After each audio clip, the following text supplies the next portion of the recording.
Ayan, magandang umaga sa inyo. Nako, ayan na, congratulations pala sa US of A dahil nilegalize na talaga ang same-sex marriages, di ba? Sa 50 states talaga, pasok sa mga lahat talaga, pwede na ikasal ang lalaki sa lalaki, sa babae sa kababae, di ba? O, ayan nga, di ba? Yung iba naman dyan, santo-santuhan, banal-banal, nagsasabi na makasalanan daw tong mga to. Kasi nga, di ba, nagsasama daw sila, ayan, mga bakla daw sila, makasalanan daw, wala daw sa Bible. Tanong ko sa inyo, bakit? Sabi ko, isang kasalanan lang yan ng bakla, dalawang kasalanan, di ba? Naging bakla sila, sumama sila, o, dalawang kasalanan yon. Eh kayo, yung pagsisinungaling, pagkain na madami, 'di ba? Pagyayabang. O, 'di ba? Puro mga kasalanan 'yan. Ang dami mga kasalanan sa mundo, 'di ba? Nagbibilangan kasi tayo ng kasalanan, 'di ba? Titingnan natin kung sino mas makasalanan. Yung pagtuturo ninyo, 'di ba? Nasa Bible 'yan, yung pagtuturo ng mali, ganyan, pag discriminate, yung mga pag-hate, mga ganyan, 'di ba? Ang dami niyang sinasabi sa kanila. Kung sasabihan niyo sila ng kwan, huwag niyo sasabihin na sobrang kwan sila, makasalanan sila. Hindi, walang taong mas mataas, walang taong mas mababa sa atin. Pantay-pantay talaga tayo na nagkakamali, nagkakaroon tayo ng kasalanan, 'di ba? Yung iba kasi dito na banal-banalan tsaka mga santo-santuhan, ayan, tinotolerate lang nila, hinahayaan nila na magmahalan yung dalawang bakla, dalawang tomboy, diba?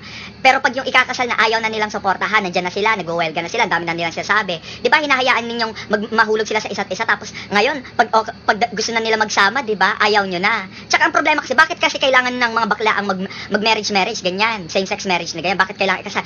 Legal, ito kasi, may istorya kasi na ganyan yan, may example sana ako, may dalaw kami magkasama kami, tapos may napundar kami mga pera, ganyan-ganyan, na mga ari-arian, ganyan. Tapos namatay yung isa. 'Di ba? Anong habol ko sa pera ko, 'di ba? Anong habol ko? 'Di ba? Kaya kailangan talaga din ng marriage, 'di ba? Eh paano pag angkinin ng pamilya niya yung pera ko, tapos ayaw pa akong papuntahin sa lamay, 'di ba? Wala akong karapatan na pumunta doon, 'di ba? Ang sakit, 'di ba? Kayo ilagay niyo yung sarili niyo sa sarili ng mga bakla, 'di ba? Sa Bible nga, 'di ba? Sinabi na magmahalan, 'di ba? Magmahalan lahat-lahat, 'di ba? Brothers and sisters, magmahalan. Yung sinabi, love your brother, love your... di love, di ba? Dami nyo kasing binibigyan nyo lahat ng definition na mali itong ganyan. Kayo lang naman nagbigay ng definition na mali ang magmahal ng lalaki, di ba? Ayan nga, yung simbahan nga natin, di ba? Yung simbahan natin, kinakasal yung lalaki at babae. Ayan, okay sa kanila, pinasok nila. Tapos, kapag nagsama na yung lalaki at babae, di ba? Wala na silang pakialam, di ba? Kahit nag-aaway sila, hindi man lang nila turuan ng ganyan. Di ba? Kinasal-kasal nila, tapos, nag-aaway-aaway sila. Paano, dapat nandyan din kayo, simbahan na pagkuhan nila, di ba? Napagsamahin pa rin sila, di ba? Away-away sila. Eh, yung dalawang baklang yan, di ba? Nagmamahalan, di ba? Nagmamahalan talaga ng totoo. Ano mas gusto nyo? Yung kinasal na lalaki at babae, pero nag-aaway? Parate, nagsasakitan, 'di ba? Puro hate, puro galit, 'di ba? Kaysa sa dalawang bakla na nagmamahalan na walang problema, 'di ba? Walang sakitan, puro pagmamahalan lang. Dahil dito sa mundo naniniwala ako na ang pagmamahalan lang ang mahalaga. Hindi mahalaga ang hate dapat. Hindi dapat nag-i-exist ang hate, 'di ba? Alam nyo kasi guys, itong totoo, religion ang dahilan ng problema. Yan ang totoo. Bakit tayo may war? 'Di ba?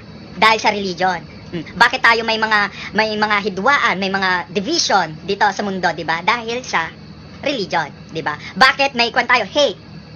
Bakit tayo may ganito? Kasi may mga ginagamit parati ang libro, ang banal na libro, 'di ba? Na ganyan ka, hindi ka mapupunta sa langit, makasalanan ka, ganon. Ayan, sinabi sa Bible, sinasabi ninyo bawal magsinungaling, 'di ba? Eh, ang mga bakla, tandaan ninyo, hindi sila nagsisinungaling sa nararamdaman nila, 'di ba? Yan ang tandaan ninyo. Contradicting kayo, 'di ba? Bawal magsinungaling.